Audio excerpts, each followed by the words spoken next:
Hi everyone. पिछली class से क्रमशः ये क्लास जारी है। पिछली क्लास जहाँ तक रुक गई थी उससे जस्ट आगे ये क्लास शुरू है। पिछली क्लास तक हम मेंसुरेशन कंप्लीट कर चुके हैं। अभी हम बात करेंगे आज बहुभुज की।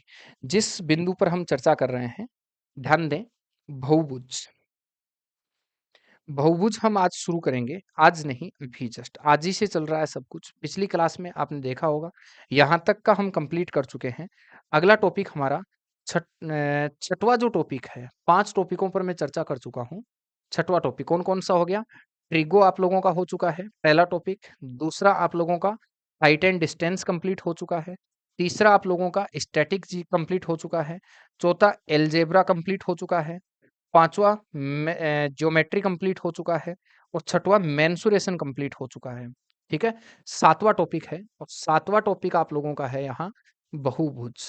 छोटी-छोटी बातें हैं, आप समझिए इसको, छोटा-सा बिंदु है और सातवां टॉपिक जो हमारा होगा, वो आप लोगों का बन जाएगा। ये सातवां टॉपिक बहुभुज होगा, पॉलीगन जिसको आप बोलेंगे। ठीक है? और आठवां जो टॉपिक होगा वो निर्देशांक ज्यामिति के कुछ स्पेशल छोटे-छोटे पॉइंट होंगे। ठीक है? निर्देशांक ज्यामिति होगी। ऐसे हम टोटल में 8 पॉइंटों पर जो है चर्चा करूँगा और इनके कम से कम 8-9 सवाल तो श्योर आप लोगों को मिलेंगे ही मिलेंगे, इस बात में कोई शक नहीं है। पहले मैं कुछ बातें बहुभुज के लिए इसके साथ ही बता देता हूँ, समझिए। जैसे कुछ क्वेश्चंस देखेंगे, क्वेश्चंस के साथ ही देखेंगे। बहुभुज के लिए कुछ बातें समझिए। बहुभुज के लिए सबसे पहले अंतःकोणों का योग। अगर मैं ऐसे कहूं कि बहुभुज के अंतःकोणों का योग क्या होगा, तो बहुभुज के अंतःकोणों का योग होता है n-2 इंटू 180। बहुभुज के अंतःकोणों का योग होगा n-2 इंटू 180 और किसी भी बहुभुज के बाह्य कोणों का योग, याद रखो, बाह्य कोणों का योग हमेशा कितना डिग्री होता है? बाह्य कोणों का योग होता है 360 डिग्री। किसी भी बहुभुज के बाह्य कोणों का योग हमेशा ही 360 डिग्री होता है और अंतः कोणों का योग होता है n-2 इंटू 180। तीसरा ध्यान रखो, एक अंतः कोण, किसी भी बहुभुज का एक अंतः कोण और प्लस एक बाह्य कोण, एक अंतः कोण प्लस एक बाह्य कोण का मान जो होता है वो हमेशा कितना होता है? 180 डिग्री होता है। मतलब मैं ये कह सकता हूं कि किसी भी बहुभुज के लिए एक इंटरनल एंगल, एक एक्सटर्नल एंगल मिलाकर कितना डिग्री होता है? 180। चौथी बात आप ये हमेशा ये ध्यान रखेंगे कि बहुभुज में भुजाएं जितनी होती हैं, इन भुजाओं की संख्या अगर निकालनी हो तो 360 में एक बाह्य कोण का भाग दे दो। 360 में एक बाह्य कोण का भाग दे दो, भुजा आ जाएगी। और एक बाह्य कोण निकालना हो, कभी भी एक बाह्य कोण निकालना हो, एक बाह्य कोण निकालने के लिए आपको 360 में भुजाओं की संख्या का भाग देना है। भुजाओं की संख्या का भाग दे दीजिए। ऐसे ही आता है एक विकर्ण। विकर्ण क्या होता है? यहाँ लिख रहा हूँ छठवीं बात, कि किसी भी बहुभुज में विकर्ण की संख्या अगर पूछे तो विकर्ण की संख्या होती है n कोष्टक n-3 बटा कितनी होती है? 2। ये छोटी-छोटी बहुभुज की बातें याद रखो, फॉर्मूले हैं छोटे-छोटे, कि बहुभुज के अंतः कोणों का योग होता है n-2 इंटू 180, बाह्य कोणों का योग हमेशा 360 होता है। एक अंतः कोण, एक बाह्य कोण 180 डिग्री होता है। भुजाओं की संख्या निकालनी है, 360 में एक अंतःकोण बाह्य कोण का भाग दे दो और एक बाह्य कोण निकालने के लिए आपको 360 में भुजाओं की संख्या का भाग देना है, ये विकर्ण है। ये कहता है किसी बहुभुज के अंतःकोण बाह्य कोणों का अंतर जो है, सॉल्यूशन देखो इस प्रश्न का, कि अंतःकोण और बाह्य कोण का अंतर 336 डिग्री है। ठीक है? आप ये खुद जानते हैं कि अंतःकोण और बाह्य कोण का योग 180 डिग्री होता है। बोलो हाँ कि ना? अगले ने अंतर दे दिया कि एक अंतःकोण एक बाह्य कोण का अंतर 36 है, एक अंतःकोण बाह्य कोण से ज्यादा है या बाह्य कोण अंतःकोण से कम है, इसका मतलब अंतर ही है। और योग आप सब जानते हैं कितना डिग्री होता है भाई? 180 डिग्री होता है। अगर कहीं भी दो संख्याओं का योग और उन्हीं संख्याओं का अंतर हो तो छोटी संख्या निकालने के लिए हमेशा दोनों को घटाकर 2 का भाग देते हैं। बाह्य कोण अगर निकालना है तो दोनों को घटाकर, योग में से अंतर को घटाकर 2 का भाग दे दो। योग में से अंतर को घटाओगे, 90 तो 1 आ गया और 18 1 आ गया, तो 18 चौके 72, 18 पंजे 90। एक बाह्य कोण 72 डिग्री है। हमें कहता है भुजा बताइए, भुजा कितनी होगी? आप मुझे बताओ, भुजा निकालने के लिए क्या करते हैं? 360 में एक बाह्य कोण का भाग देंगे, 36 दूना 72, 5 दूनी 10, भुजा कितनी होंगी? 5 भुजा होंगी। आंसर बनेगा कितनी? 5। आराम से समझिए, प्रश्न में एक अंतःकोण एक बाह्य कोण का मान 36 डिग्री दिया है। एक अंतःकोण एक बाह्य कोण का योग 180 होता है, वो आप जानते हैं खुद इधर से। अगर दो संख्याओं का योग और उन्हीं संख्याओं का अंतर दे रखा हो तो शॉर्टकट होता है छोटी संख्या निकालने के लिए दोनों को घटाकर 2 का भाग दो और बड़ी संख्या निकालने के लिए दोनों को जोड़कर 2 का भाग दो। या बाह्य कोण निकालना है 180 में से 36 घटाओ और 2 का भाग दे दो, 72 आ जाएगा। मतलब एक बाह्य कोण 72 डिग्री का है। मैंने पूछा भुजा कितनी है, 360 में एक बाह्य कोण का भाग दे दो, वही क्या हो जाएगा आप लोगों की भुजाएं हो जाएंगी। आगे बढ़िए, नेक्स्ट क्या कहता है, एक सामान्य बहुभुज के सभी आंतरिक कोणों का योग कितना है, 1440 है। देखो सभी आंतरिक कोणों का योग क्या होता है, n-2 इंटू 180 बराबर 1440 दिया है। ठीक है, सारे आंतरिक कोणों का योग 1440 है। आप भी जानते हैं 18 इंटू 144 होता है। कितने में से n-2 बराबर 8 है, n बराबर कितना होगा, 10 होगा। हमें कहता है नंबर ऑफ डायगोनल्स बताइए। नंबर ऑफ डायगोनल्स हो गए n कोष्टक n-3/2। n का मान बताओ कितना है, तो आप बोलेंगे 10। n में से 3 गया तो कितना बचेगा, 7, और बटा कितना होगा, 2। बोले तो कितना, 35। क्या 35 ऑप्शन में है, 3 नंबर आपका राइट आंसर होगा। ज्यादा सोचने की कुछ भी जरूरत नहीं है, इजी वे में आप सोच सकते हैं आराम से। अंतःकोणों का योग होता है n-2 इंटू 180। ठीक है, आगे बढ़िए, नेक्स्ट सवाल पर बात करते हैं। एक समबाहुभुज के सभी अंतःकोण 120 है, मतलब प्रत्येक अंतःकोण है, यहाँ प्रत्येक अंतःकोण की बात हो रही है। प्रत्येक अंतःकोण 120 है, विकर्णों की संख्या बताओ। देखो एक चीज बताओ, एक अंतःकोण और एक बाह्य कोण मिलाकर कितना डिग्री होता है, 180 डिग्री होता है, हाँ ना, यस। एक अंतःकोण 120 है, अगर ये 120 डिग्री है तो बताओ एक बाह्य कोण कितना बचा, 60 डिग्री बनेगा। तो n का मान बताओ, भुजा कितनी होंगी। आप बोलेंगे 360 में एक बाह्य कोण का भाग दे दो। एक बाह्य कोण कितना है, 60। 360 में एक बाह्य कोण का भाग दे दो। एक बाह्य कोण का भाग देंगे तो आप बोलेंगे 6 भुजा आएंगी। अगर भुजा 6 है तो हमें कहता है विकर्ण बताइए। विकर्ण बराबर क्या होगा बताओ, n कोष्टक n-3 बटा कितना होगा, 2। बोले तो 6 गुणा 6 में से 3 गया तो बोलेंगे 3, और बटा कितना होगा, 2। बोले तो कितना, 9। आंसर बोले 1 नंबर। बोलो हाँ या ना। उत्तर कितना हो जाएगा, 1 नंबर आपका राइट आंसर होगा। क्लियर है भाई। आगे बढ़ते हैं, नेक्स्ट सवाल देखते हैं। अच्छा, मैंने बहुभुज की ज्यादा कुछ क्वेश्चन नहीं लिए, ठीक है, जितने में से सवाल आ सकता है, जहां से सवाल आ सकता है, बस वो बातें मैंने बताई, इससे ज्यादा आपको कुछ भी ध्यान रखने की जरूरत नहीं है। अब हम बात करते हैं नेक्स्ट, निर्देशांक ज्यामिति। ठीक है, छोटे छोटे पॉइंट्स हैं, फाइनल बात कर रहा हूं मैं। अच्छा, इसमें भी एक छोटी सी चीज, अगर किसी को बहुभुज के अंतःकोणों का सूत्र याद नहीं हो तो मैं सूत्र याद करना सिखा देता हूँ। आप एक चीज देखो कि जैसे ये है, भुजा कितनी है, एक, सॉरी भुजा कितनी है, 3, तो त्रिभुज कितना है, एक। यहां अगर मैं चतुर्भुज बना दूं, कितने त्रिभुज बन गए, तो भुजा कितनी है, 4, त्रिभुज कितने बन गए, 2। अगर मैं ऐसे ही पंचभुज बनाऊंगा तो आप मुझे बताओ, एक तो ये वाला, एक ये वाला, त्रिभुज कितने बन गए, 3। भुजा कितनी है, 5, और त्रिभुज कितने बन गए, 3। अगर मैं ऐसे ही षटभुज ले लूं, अगर षटभुज लूंगा, आप मुझे बताओ, 1 2 3, 1 2 3 4, भुजा कितनी है, 6, त्रिभुज कितने बने, 4। आपको ऐसा नहीं लग रहा है क्या? अच्छा, एक त्रिभुज का योग कितना होता है, 180 डिग्री। एक त्रिभुज का योग कितना होता है, तीनों कोणों का योग होता है 180 डिग्री। एक त्रिभुज के तीनों कोणों का योग 180 होता है। 180 इसका और 180 ही इसका, बोलो हाँ कि ना। 180 इसका, 180 इसका, 180 इसका। आप मुझे बताओ, जितनी भुजा है उससे त्रिभुज 2 कम है क्या? जितनी भुजा है उससे त्रिभुज 2 कम है। जितनी भुजा है उतनी त्रिभुज 2 कम है। जितनी भुजा है त्रिभुज कम 2 कम है। अगर भुजा n हो तो त्रिभुज 2 कम होंगे। आप बोलेंगे हाँ सर। एक त्रिभुज के तीनों कोणों का योग 180 होता है, तो n-2 त्रिभुजों का योग कितना होगा, n-2 इंटू 180। इसी को कहते हैं अंतःकोणों का योग। कोई अगर बोले ना आज के बाद में कि अंतःकोणों का योग का फॉर्मूला कैसे आया, तो मैंने ये बता दिया है।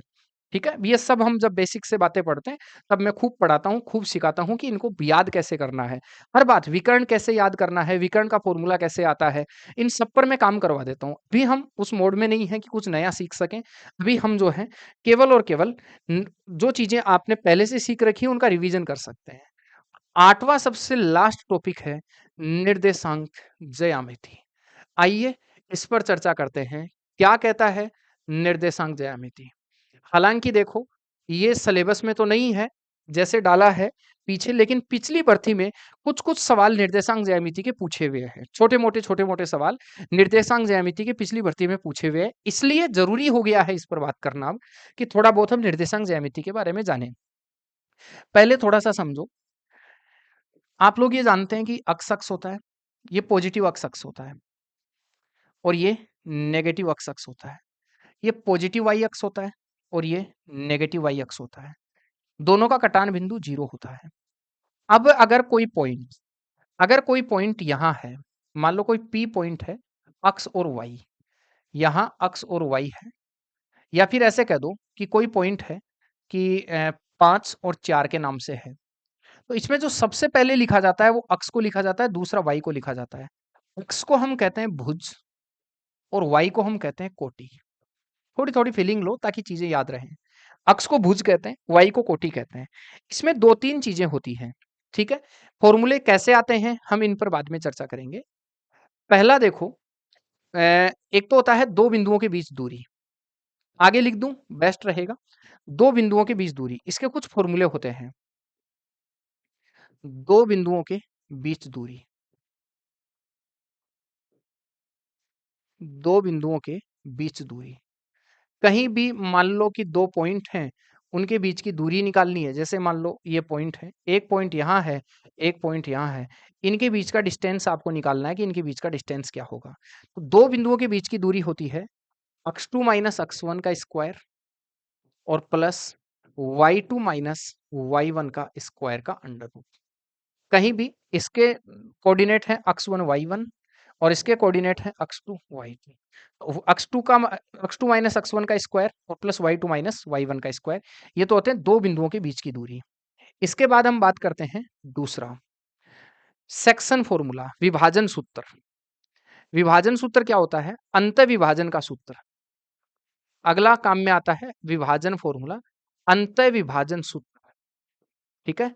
जैसे मान लो किसी भी कोई लाइन है, इस लाइन को, इसके कोऑर्डिनेट है x1 y1, इसके कोऑर्डिनेट है x2 y2 और इसको बांटा, x और y जो है इसको m अनुपात n के अनुपात में बांटता है। तो अगर m अनुपात n के अनुपात में बांटे तो हम क्या करते हैं सर, mx2, ये m तो इधर वाले से गुणा होता है, n इधर वाले पार्ट से गुणा होता है। तो विभाजन सूत्र क्या होता है? विभाजन सूत्र होता है कि अगर x का मान चाहिए तो बनता है mx2 प्लस nx1 बटा m प्लस n। ये तो होता है अक्ष कोऑर्डिनेट के लिए। अगर y का मान निकालना है तो y के लिए हो जाता है my2 प्लस ny1 बटा m प्लस n। ये हो जाता है y के लिए। ये 2 बातें आप विभाजन सूत्र में पढ़ते हैं। अगर बाह्य विभाजन हो जाए तो यहाँ माइनस हो जाता है। थोड़ा-सा दिमाग में रख लो, नहीं आएगा इतना ज़्यादा। बाह्य विभाजन अगर हो तो क्या कर लेते हैं, माइनस कर लेते हैं, ठीक है? बाकी अंतः विभाजन के लिए हमेशा प्लस करके चलते हैं। तो अंतः विभाजन का फ़ॉर्मूला होता है mx2 प्लस nx1 बटा m प्लस n और y बराबर होता है my2 प्लस ny1 बटा m प्लस n। तीसरा होता है मध्य बिंदु के निर्देशांक। एक शब्द पूछा जाता है, मध्य बिंदु के निर्देशांक।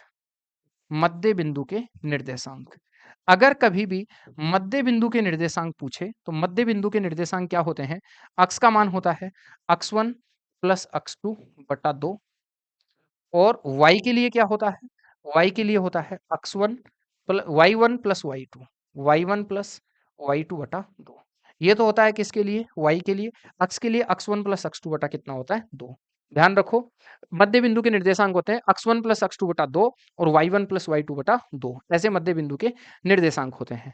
तो आपको 3 चीजें याद रखनी है। 2 बिंदुओं के बीच की दूरी x2 माइनस x1 का square plus y2 minus y1 का स्क्वायर। मतलब मैं अभी जैसे सवाल आएगा तो आगे और सिखा दूंगा इसको। अंतः विभाजन का सूत्र होता है mx2 प्लस nx1 बटा m प्लस n और my2 प्लस ny1 बटा m प्लस n। मध्य बिंदु के निर्देशांक होते हैं x1 x2 बटा 2, x1 y1 y2 बटा 2। ठीक है, हम बात करते हैं। जैसे ये कहता है कि उस बिंदु के निर्देशांक ज्ञात करो जो बिंदु 2 4 और 7 9 को जोड़ने वाली रेखा को आंतरिक रूप से 1:2 के अनुपात में विभाजित करता है। पहले तो ऐसे देखना कि इसको ऐसे बना लेना, फिर मैं ताकि थोड़ा सा सीख पाए आप। इसके निर्देशांक है 2 और 4 और इसके निर्देशांक है 7 और 9। एक बिंदु है जो इसको 1:2 के अनुपात में तोड़ता है। मुझे नहीं पता ये ए बिंदु है, ये बी बिंदु है, सी बिंदु इसको तोड़ता है 1:2 के अनुपात में। ठीक है? और 1:2 के अनुपात में तोड़ेगा। इस सी बिंदु के कोऑर्डिनेट हमें फाइंड आउट करने हैं, एक्स और वाई का मान कितना होगा। सर एक चीज़ ध्यान रखो, अक्स की वैल्यू निकालने में अक्स ही काम में आता है। अक्स की वैल्यू अक्स से ही निकलेगी और वाई की वैल्यू वाई से ही निकलेगी। इसको हम कहते हैं x1 और y1, ठीक है? इसको कहते हैं हम x2 और y2। इसको कहते हैं x1 y1, इसको कहते हैं x2 y2, ठीक है? अक्स की वैल्यू अगर फाइंड आउट करनी है हमें कि बताओ अक्स का मान कितना होगा, तो अक्स के लिए अक्स ही काम में आता है। अब ये इधर से गुणा होता है और ये इधर से गुणा होता है, ऐसे ध्यान रखना। तो आप ऐसे कह दो कि इस 2 को वैसे तो होता है mx2, m का मान कितना है 1, 1 गुणा कितना होगा 7। ये 1 इधर वाले अक्स से गुणा होगा और ये 2 इधर वाले अक्स से गुणा होगा और प्लस आप बोलेंगे 2 गुणा कितना होगा 2 और बटा दोनों अनुपातों को जोड़ दो 1 + 2। बताओ 2 दूनी 4, 4 और 7 कितना हो गया 7 और 4 11, 11 बटा कितना हो गया 3। तो एक वैल्यू तो होगी 11 बटा कितनी 3। एक्स की वैल्यू 11 बटा 3 इसमें नहीं है, इसमें नहीं है, इसमें नहीं है, यही आंसर होगा। अगर y की वैल्यू चाहिए तो y की वैल्यू के लिए भी ये इधर वाला तो उधर वाले y से गुणा कर दो और इधर वाला इधर वाले y से गुणा करो। तो ये एक तो इधर वाले y से गुणा होगा तो 1 गुणा कितना होगा 9 प्लस ये 2 इधर वाले y से गुणा होगा तो 2 गुणा कितना होगा आप बोलेंगे 4 और बटा कितना बन जाएगा 1 + 2। आप बोलेंगे 4 दूनी 8, 9 और 8 कितना हो गया 17, 17 बटा कितना होगा 3। आप बोलेंगे उत्तर नंबर 3 होगा। ऐसे सोचना है, ज़्यादा दिमाग नहीं लगाना है बिल्कुल भी। ऐसे आप लाइन बना देना जैसे-जैसे बोले वैसे। इसके बाद इधर अक्स का मान निकालने के लिए अक्स ही काम में आते हैं। अक्स के लिए पहली-पहली दोनों इधर की पहली और इधर की पहली वैल्यू लेनी है। अब इधर वाले को इस वैल्यू से, इधर वाले को इस वैल्यू से गुणा कर को जोड़ दो, नीचे दोनों अनुपातों को जोड़ दो। y के लिए इधर वाला y इससे गुणा और इससे गुणा ये y, इससे गुणा ये y, दोनों को जोड़कर दोनों अनुपातों को योग करके भाग दे दो। ये बन गया अंतः विभाजन। और अगर यहाँ आंतरिक की जगह बाह्य रूप से विभाजित कर देता तो यहाँ आप माइनस कर देते बस तीनों सारी जगह और कुछ नहीं करना था। ये बाह्य विभाजन हो गया है। आगे देखेंगे हम। इस प्रतिबिंब को आपको मैं आगे सिखाता हूँ। पहले इससे रिलेटेड सारे बिंदु देख लेते हैं। अच्छा, प्रतिबिंब लास्ट में सिखाता हूँ। क्षेत्रफल पर बात करते हैं। ये कहता है उस त्रिभुज का क्षेत्रफल वर्ग इकाई में ज्ञात कीजिए जिसके सिर 0, 2, 2, 3 और 3, 1 है। इसका एक रामबाण उत्तर बताऊं, 5G ट्रिक बताता हूं इसका। एक 5G अप्रोच बताता हूं। इसका 5G ट्रिक क्या है।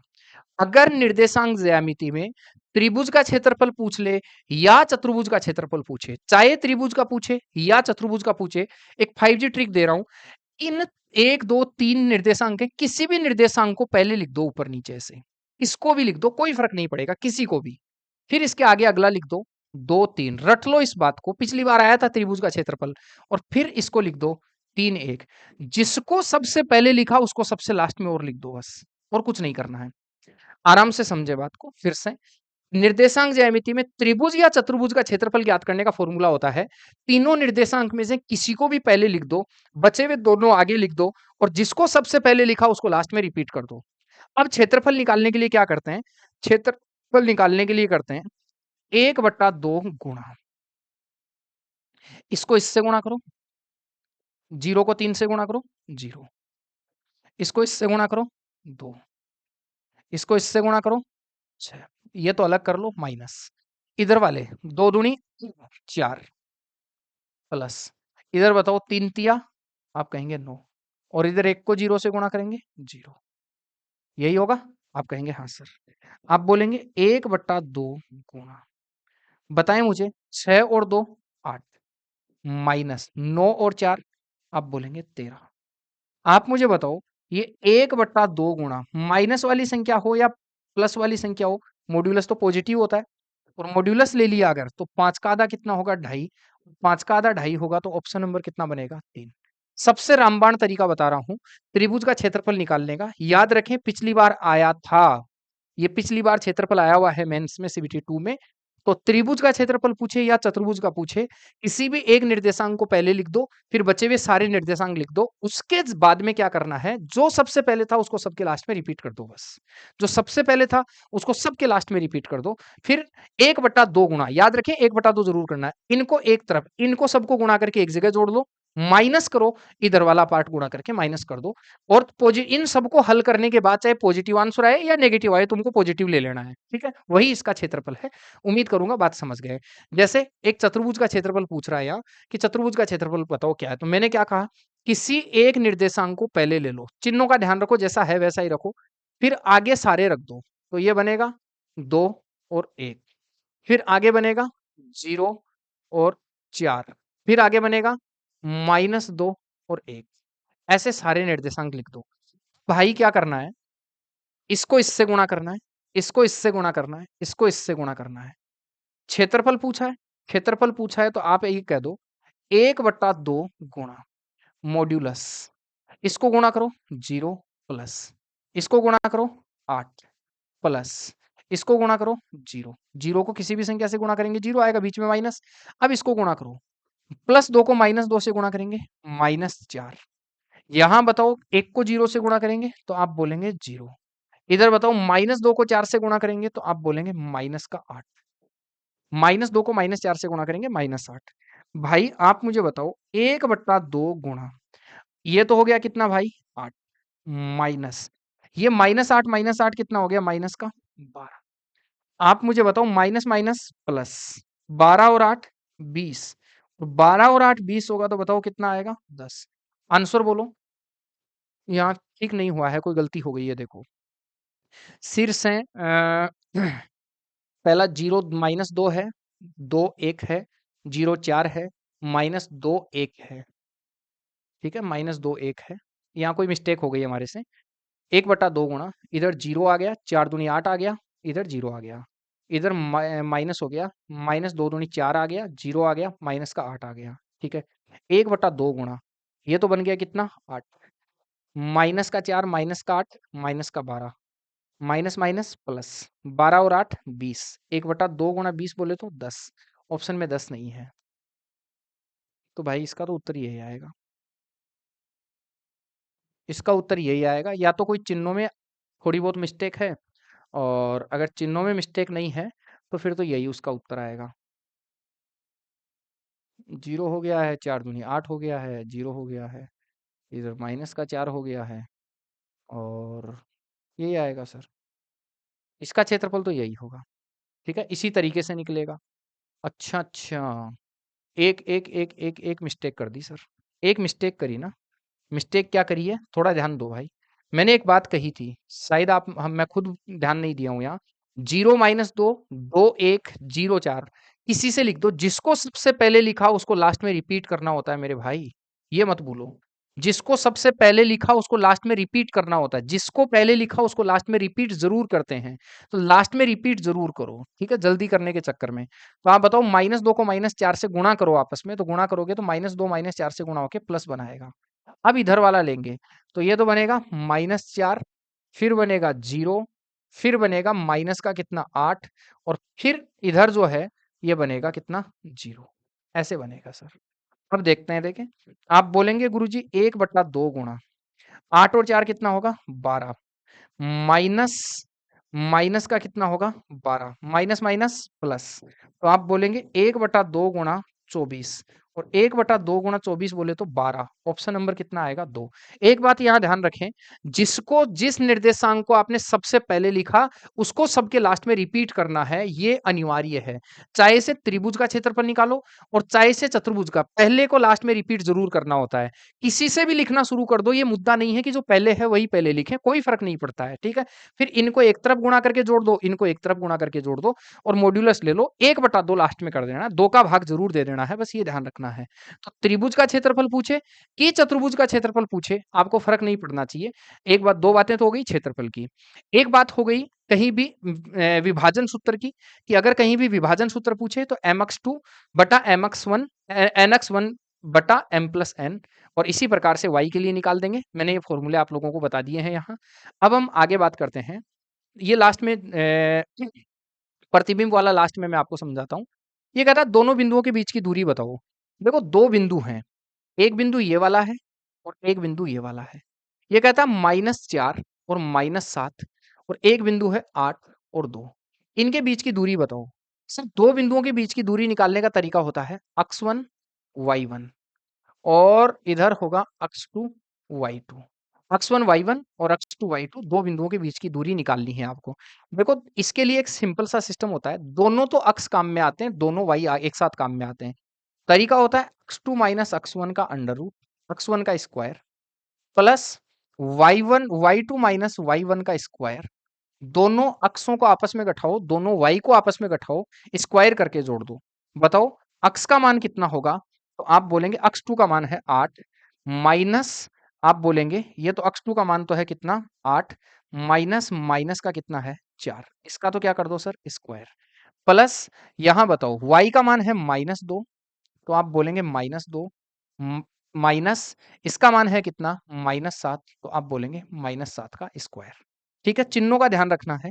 आप कहेंगे सर माइनस माइनस प्लस 8 और 4 12 का स्क्वायर प्लस, ठीक है यहाँ बताओ देखिए माइनस के माइनस माइनस कितना हो गया, ये पूरे का होगा sir, minus minus plus, plus का 7 माइनस का 2 प्लस का 5 का स्क्वायर, यही होगा सर। आप बताएं देखिए 12 का स्क्वायर 144, 5 का स्क्वायर 25, 169 का अंडर रूट कितना होगा 13। बताओ दोनों बिंदुओं के बीच की दूरी 13 है क्या? आप कहेंगे हाँ सर। यहाँ थोड़ा सा ये ध्यान रखो, चिन्हों का स्पेशल ध्यान रखना है। x2 में से x1 घटाकर स्क्वायर करना है, y2 में से y1 घटाकर स्क्वायर करना है। मैं आपको डायरेक्ट कहूं कि दोनों अक्स का अंतर बताओ, 8 दोनों अक्स हैं 8 और -4, 8 और -4 के बीच में अंतर है 12 का। ठीक है, तो एक तो 12 का स्क्वायर ले लो, दोनों y के बीच में अंतर बताओ, -7 -2 के बीच में अंतर है 5 का, एक 5 का स्क्वायर ले लो, 12 का स्क्वायर 5 का स्क्वायर निकालकर जोड़कर अंडर रूट कर दो। मतलब दोनों पॉइंटों के बीच में जो दूरियां हैं उनका स्क्वायर करके अंडर रूट करना है जोड़कर। ठीक है, ये बात हो गई यहां तक। आगे कहता है मध्य बिंदु के निर्देशांक। देखो मध्य बिंदु के निर्देशांक का मतलब होता है कि जैसे मान लो कि एक पॉइंट है, इसका मिड पॉइंट एकदम निकालना है, तो इसका निर्देशांक है 4 -2, इसका निर्देशांक है 8 और 6, ये मिड पॉइंट है, इसके निर्देशांक अक्स और वाई हैं। तो सर अक्स का मान निकालने के लिए किया जाता है दोनों अक्षों को जोड़कर 2 का भाग दे दो, ये तो अक्स का माना जाता है, दोनों वाई को जोड़कर 2 का भाग दे दो, ये वाई का माना जाता है। मध्य बिंदु का निर्देशांक निकालना बहुत आसान है, दोनों अक्षों को जोड़कर 2 का भाग दो। बताओ पहला अक्स कितना है 4 और दूसरा अक्स कितना है -8। ठीक है, इन दोनों को जोड़ो और 2 का भाग दे दो, तो -4 में 2 का भाग देंगे -2, तो अक्स का मान -2 आना ही चाहिए, अक्स का मान -2 एक ही ऑप्शन में है। y का मान अगर दे दोनों y को जोड़ो, तो पहला y कितना है -2 और दूसरा है 6, दोनों को जोड़ो 4 में 2 का भाग देंगे 2, एक आएगा -2 और एक आएगा 2, ऑप्शन नंबर कितना बन गया बताओ 4, आंसर बनेगा कितना 4। मत किसी भी निर्देशांक ज्यामिति में अगर मध्य बिंदुओं के निर्देशांक पूछे तो दोनों अक्षों को जोड़कर 2 का भाग दे दो, दोनों y को जोड़कर 2 का भाग दे दो, इससे ज्यादा कुछ नहीं सोचना है आपको, नथिंग एल्स। ठीक है, अब बात आ जाती है लास्ट में प्रतिबिंब की, कि प्रतिबिंब वाला सौदा क्या है वो भी हम जान लेते हैं। प्रतिबिंब कैसे ज्ञात किए जाते हैं इसको समझो सर। वैसे तो देखो सर, ये प्रतिबिंब का सवाल जो है, आपने सब लोगों ने निर्देशांक ज्यामिति बीएससीडी बेसिक साइंस और इंजीनियरिंग ड्राइंग पढ़ा होगा, तो उसमें जब ड्राइंग आपने पढ़ी तो ड्राइंग में ऐसे सवाल खूब पढ़ लिए होंगे। ठीक है, अगर ये नहीं पढ़े तो फिर काई तैयारी करी है? ये सवाल सबने पढ़ लिए होंगे, ड्राइंग का हिस्सा होती है, लेकिन फिर भी मैं मैथ्स के जरिए आप लोगों को क्लियर करवा रहा हूँ, मेरा अपना एक अंदाज है समझाने का। देखो सर, इसमें एक चीज होती है कि ये आप पहले आप इसको बनाते हैं, मैं सिखा देता हूँ। ये आपका y है, ये नेगेटिव y है, ये पॉजिटिव y है और ये नेगेटिव y है, सॉरी पॉजिटिव अक्स अक्स है और ये नेगेटिव अक्स अक्स है। ठीक है, अब देखो ये कहता है अक्स के सापेक्ष 7 और 8 का प्रतिबिंब बताओ। देखो 7 और 8 ये भी प्लस का है, इसमें जो दोनों वैल्यू आती है वो प्लस प्लस की आती हैं, इसमें जो भी आएंगे वो देखो प्लस प्लस का होगा। सेकंड क्वाड्रेंट में x तो होता है माइनस का और y होता है प्लस का, इस क्वाड्रेंट में x भी माइनस का और y भी माइनस का, इस क्वाड्रेंट में x तो होता है प्लस का और y होता है माइनस का। अगर दोनों प्लस प्लस ही हैं इसका मतलब फर्स्ट क्वाड्रेंट का हिस्सा है, अगर x माइनस का और y प्लस का है तो सेकंड क्वाड्रेंट है, दोनों माइनस है तो थर्ड क्वाड्रेंट है, अगर x प्लस का और y माइनस का है तो कौन से क्वाड्रेंट का हिस्सा है? चौथे क्वाड्रेंट का हिस्सा है। आप ये जानते हैं, ये फर्स्ट क्वाड्रेंट है, ये सेकंड क्वाड्रेंट है, ये आपका थर्ड क्वाड्रेंट है और ये आपका फोर्थ क्वाड्रेंट है। ऐसे 4 क्वाड्रेंट आप बनाते हैं। अब भाई एक बात समझे यहाँ से, हमें आप मुझे बताओ किस क्या दे रखा है? दोनों प्लस ही प्लस दे रखे हैं, और दोनों अगर प्लस प्लस हैं तो प्लस प्लस तो इधर ही देखो, ये प्लस ये भी प्लस, तो दोनों प्लस प्लस तो इसी क्वाड्रेंट का हिस्सा होते हैं। अब ये कहता है अक्स अक्स पर तो चलो 8 पॉइंट, 1 2 3 4 5 6 7 8, इधर 1 2 3 4 5 6 7 8 9 10 ऐसे खूब होते हैं।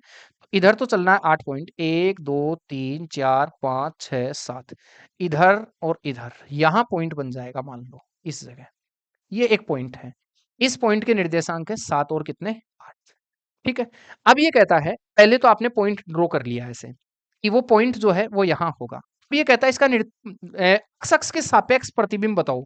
अक्ष अक्ष के सापेक्ष प्रतिबिंब बताने का मतलब है कि आपको प्रतिबिंब अक्ष पर रखना है। प्रतिबिंब किस पर रखना है सर? प्रतिबिंब आपको अक्ष अक्ष पर रखना है। अगर प्रतिबिंब आप अक्ष अक्ष पर रखोगे इस जगह, तो आप मुझे बताओ इसका प्रतिबिंब नीचे की ओर बनेगा कि नहीं बनेगा? आप कहेंगे हाँ। तो सर ये जितनी डिस्टेंस होगी उतनी ही डिस्टेंस का बताओ इधर प्रतिबिंब बन जाएगा कि नहीं बनेगा? आप बोलेंगे हाँ सर, यहाँ प्रतिबिंब बन जाएगा, इस जगह प्रतिबिंब बन जाएगा। बहुत बढ़िया बात। अगर इस जगह प्रतिबिंब बन जाएगा, तो मुझे बताओ ये जो पॉइंट है, ये अक्ष अक्ष पर तो कितना है? तो आप बोलेंगे देखो सर, इसमें कोई चेंज नहीं आया। अक्ष उल्टा था, अक्ष अक्ष पर 7 है, मैंने 8 ले लिया, उल्टा ले लिया, तुम समझ जाओ, ठीक है? अक्ष अक्ष में कोई चेंज नहीं आएगा, ये अक्ष अक्ष पर 7 पॉइंट पर है। देखो ये पॉइंट भी अक्ष अक्ष से, मतलब ऐसे समझो, इस जगह से है ना, इस जगह से ये पॉइंट जितनी दूरी पर था, ये सारी दूरी इक्वल है। भाई ये सारी दूरी इक्वल होगी। आप मुझे बताओ इस जगह से ये दूरी कितनी है? इस जगह से दूरी है 7 पॉइंट। इस जगह से भी दूरी कितनी है? 7 पॉइंट है। और इस जगह से भी दूरी कितनी है? 7 पॉइंट है। तो अगर आप अक्ष अक्ष के सापेक्ष बना रहे हो, तो प्रतिबिंब जो है अक्ष अक्ष के सापेक्ष बनाने पर अक्ष के मान में तो कोई बदलाव नहीं आएगा। लेकिन ये जो 8 था, ये ऊपर की ओर था, वो अब नीचे की ओर आ गया। ये 8 पॉइंट ऊपर था, वो अब नीचे की ओर आ गया। तो जो ऊपर प्लस का 7 था, वो नीचे आके -8 हो गया। तो आप बोलेंगे -8 हो गया। 7 -8 आपका आंसर होगा। 4 नंबर आपका आंसर हो गया। कितना नंबर होगा? 4 नंबर आपका आंसर होगा। एक तरीका है। दूसरा तरीका ये है कि अगर आपको ये कह दे कि यहां बताओ इसका प्रतिबिंब क्या होगा, तो इसके लिए सिंपल सा याद रख लेना, ये मध्य बिंदु के निर्देश, ये पॉइंट है ना, ये जहां से प्रतिबिंब बनता है वो मध्य बिंदु बनाता है। ऐसे समझ लेना, एक तो 7 और 8 है, और यहाँ दर्पण रखा गया है, इधर इसका प्रतिबिंब बना है। ये आपको अक्ष टू वाई टू ज्ञात करना है। और ये जो मध्य बिंदु है, इसमें अक्ष तो कितना है बताओ? आप बोलेंगे अक्ष तो है 7, और y का मान कितना है? 0। y का मान है 0। ये मध्य बिंदु है सर, दोनों का इधर वाला जितनी डिस्टेंस है उतनी ही इधर डिस्टेंस है। तो मध्य बिंदु के निर्देशांक क्या होते हैं? मध्य बिंदु के निर्देशांक होते हैं, अक्ष का मान निकालते हैं, ये सर अक्ष 1 और y1 है, और ये अक्ष और क्या है? y है। अक्ष का मान निकालते हैं, दोनों को जोड़कर 2 का भाग देते हैं, 7 प्लस अक्ष 2 बटा कितना होगा? 2। यही होगा 7 दूनी 14, 14 में से 7 गया तो 7, अक्ष 2 का मान तो आएगा कितना? 7।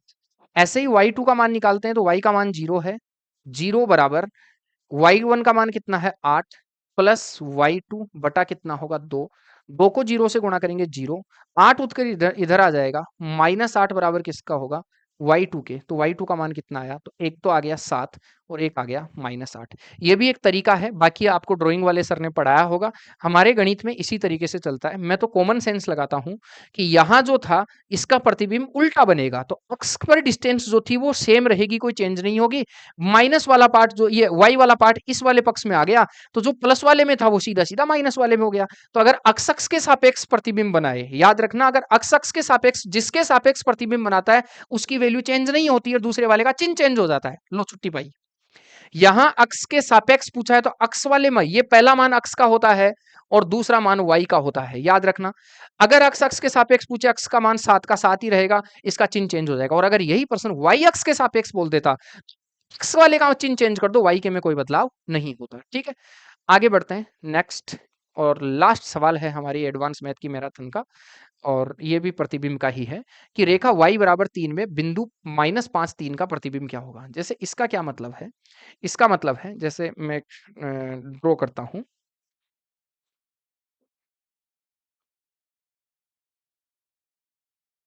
शायद आपको दिखेगा। देखो, ये कहता है रेखा y बराबर 3 में, मतलब ये कहता है कि प्रतिबिंब जो है वो y बराबर 3 पर रखा जाए। यहां प्रतिबिंब रखें, यहां प्रतिबिंब रखा जाए, y बराबर 3 पर प्रतिबिंब रखा जाए।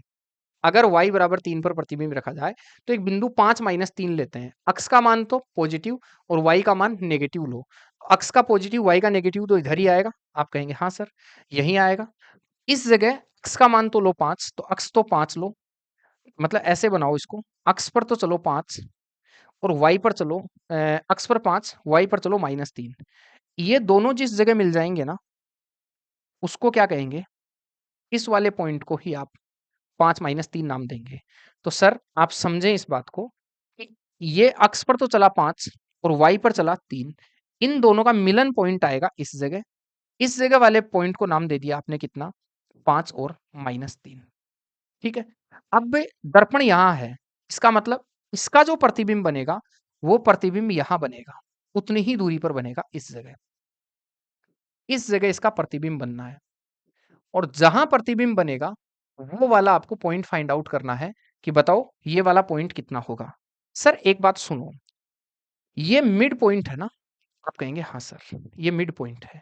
y बराबर 3 रखा गया है मेरे दोस्त। अगर y पर 3 रखा गया है, तो बताओ अक्ष में तो कोई चेंज ही नहीं होगा ना? आप कहेंगे हाँ सर, अक्ष में तो कोई चेंज नहीं होगा। अक्ष का तो ये है कि 5 का क्या रहेगा? 5 ही रहेगा, लेकिन y में चेंज हो जाएगा। अक्ष में कोई चेंज नहीं होगा। सर यहाँ दर्पण y पर रखा गया है। y पर रखा गया है तो अक्ष में यहाँ 0 हो जाएगा। अक्ष बराबर कितना होगा? 0 होगा और ये मिड पॉइंट का काम करेगा, मध्य बिंदु का काम करेगा। तो आप मुझे बताओ मध्य बिंदु के जब निर्देशांक निकालते हैं तो अक्ष बराबर क्या होता है? अक्ष बराबर होता है x1 प्लस x2 बटा 2। ये तो मान होता है अक्ष का। मध्य बिंदु के निर्देशांक निकालते हैं, y का मान होता है y1 प्लस y2 बटा कितना होता है? आप बोलेंगे 2। भाई मुझे बताएं, इस मध्य बिंदु में अक्ष का मान कितना है? 0। x1 का मान कितना है? 5। x2 का मान आपको फाइंड आउट करना है और बटा कितना होगा? 2। ये 2 उठकर 0 से गुणा होगा। अगर 2 उठकर 0 से गुणा होगा तो अ, सही किया है? हाँ जी। y का मान कितना रखा है आपने? 3 रखा है। तो ये तो बन जाएगा कितना? माइनस का कितना? 5। और y का मान अगर देखूं तो y का मान होगा y बराबर कितना लिया है? 3 बराबर y1 कितना होगा? तो आप बोलेंगे y1 जो होगा वो है आप लोगों का कितना? -3 प्लस y2 ज्ञात करना है बटा कितना होगा? 2। 3 दूनी कितना होगा? 6। 6 बराबर -3 प्लस y2 होगा तो 9 बराबर किसके हो जाएगा? y2 के होगा। तो y2 का मान तो कितना होगा? श्योर 9 होगा। तो यहाँ एक पॉइंट तो होगा 9, ये तो हो जाएगा 9, लेकिन ये चेंज नहीं होना चाहिए। अक्ष का मान तो 5 का 5 ही रहना चाहिए ना, अक्ष में तो बदलाव ही नहीं आना चाहिए, चेंज चेंज की पॉसिबिलिटी नहीं है। इसका मतलब उत्तर आपका 3 नंबर बनेगा। यहाँ हमारे से क्या मिस्टेक हुई है कि 0 बराबर x1 प्लस x2 बटा कितना हो जाएगा? 2। अच्छा, x2 का तो मान ही है ना सीधा सीधा, x2 का तो मान ही है ना, या अच्छा x2 का मान यहाँ नहीं रखा है कि 0 बराबर 5 प्लस x2,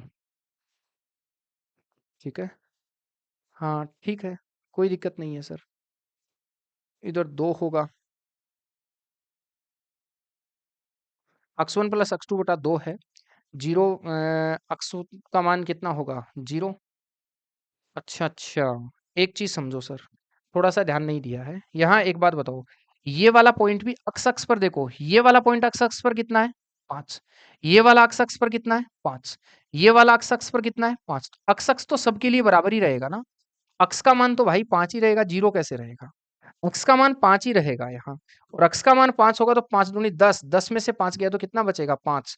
तो x2 का मान कितना होगा? 5 होगा सर। x2 का मान कितना होगा? 5 होगा। और x2 का मान 5 होगा तो 5 और -9 नहीं किया है, यहाँ 9 ही है ना, तो 5 9 ही होगा। 5 9 ही होगा तो उत्तर कितना बनेगा? थोड़ा सा ध्यान दो भाई, थक गया हूँ ना, सुबह से लगा हुआ हूँ। ठीक है, सुबह 6 बजे क्लासे रिकॉर्ड करने लगा था, अब तक रिकॉर्ड हो रही है, शाम के 4 बज रहे हैं। समझे बात को? यहाँ 5 और 9 होगा, ऐसे समझ लो कि प्रतिबिंब आपको किस पर रखना था? अक्ष y बराबर 3 पर रखना था। अगर प्रतिबिंब y बराबर 3 पर रखना है तो मतलब अक्ष में कोई छेड़खानी नहीं करनी है। अक्ष का मान 5 था, है, रहेगा, तीनों जगह 5 रहेगा, क्योंकि अक्ष वाले पार्ट में बदलाव नहीं है। तो अक्ष का मान तो 5 5 5 ही रहेगा। तो अक्ष निकाल कर तो माथापौड़ी क्यों कर रहे हो? इस पर इसकी जरूरत ही क्या थी निकालने की? कोई जरूरत नहीं थी। y बराबर 3 पर रख रहे हो, अब केवल आप अक्ष पर काम मत करो, सिर्फ y पर काम करो, अकेले इस पर काम करो और कुछ नहीं करना है। y का मान निकालना है, यहाँ y का मान 3 है, यहाँ -3 है, यहाँ वाला ज्ञात करना है। तो इन दोनों को जोड़कर 2 का भाग देने पर इसके बराबर आता है। तो अब इसका शॉर्टकट क्या निकल गया, आप ऐसे ट्रिक पढ़ो जो अगर ड्राइंग वगैरह में आपको सर पढ़ाते होंगे, तो हम तो गणित के हिसाब से इसको पढ़ा रहे हैं। ड्राइंग वगैरह में आपको सर ऐसे पढ़ाते होंगे कि अगर y अक्ष पर दर्पण प्रतिबिंब रखा गया है, तो अक्ष के मान में तो बदलाव ही नहीं आएगा। अक्ष का मान तो 5 था, है, रहेगा, 5 था, है, रहेगा, तीनों ऑप्शन हो सकते हैं, ठीक है? अब बताया इस y का मान क्या होगा? नए वाले y का मान क्या होगा? तो मैंने ये कहा एक तो आपको 3 दे दिया, दूसरे वाला ज्ञात करना है, तो -3 दूसरे वाला ज्ञात करना है और बटा 2 करने पर बराबर बन जाएगा कितना? 3। 3 दूनी 6, y का मान कितना हो गया बताओ? 9। y का मान 9 आ गया तो आंसर हो गया कितना? अक्ष में तो कोई बदलाव नहीं करना है। रही बात y की, तो y का मान जो है, यहाँ एक जगह तो 3 है, एक जगह 9 इस ये ज्ञात करना था और ये 3 है। इन दोनों को जोड़कर 2 का भाग दे दो, ये वाला आ जाता है बस। ऐसे समझो, ये निर्देशांक ज्यामिति थी, कुछ छोटी-छोटी बातें थी जो मेरे को लगा कि आपको मेमोराइज़ रखवानी चाहिए, मेमोराइज़ करवानी चाहिए, वो बातें मैंने आपको बताई हैं।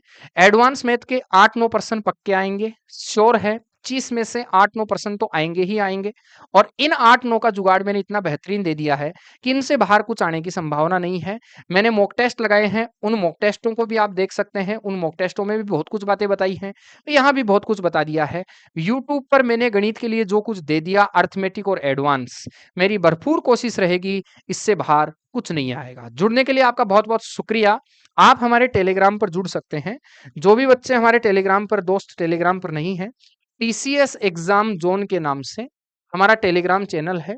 आप जॉइन कीजिए, उसका सदस्य बनिए, हमें बेहद खुशी होगी क्योंकि आप ही के लिए वहाँ अगर कुछ भी हमारे को लगता है कि आपके लाइक कोई बात है, तो वो सारी चीज़ें मैं आप लोगों को बताता हूँ। ये अलग बात है कि हम ये नहीं बताते कि फॉर्म कैसे भरा जाना है। सर, ये हमारे बस की बात नहीं है। अगर किसी बच्चे को हम ये सिखाएँगे कि देखिए ये भर्ती आई है और इसका फॉर्म इस तरीके से भरना, तो फिर वो बच्चा क्या ही करेगा आप मुझे बताइए? आगे नौकरी कैसे लगेगा? कॉमन सेंस की बात होती है ना। फिर तो कल को नौकरी लग भी गया तो वहाँ काम कैसे करेगा? ठीक है? तो कुछ कॉमन सेंस आप खुद से बनाना सीखिए। ऐसे नहीं है कि यूट्यूब पे हर बात हमें यूट्यूब पे नहीं सोचनी होती है। खुद के सेंस लगाइए। जितनी देर आप रील देखने में लगाते हैं उतने में खुद का सेंस लगाना शुरू कीजिए। बहरहाल जुड़ने के लिए बहुत-बहुत शुक्रिया। धन्यवाद।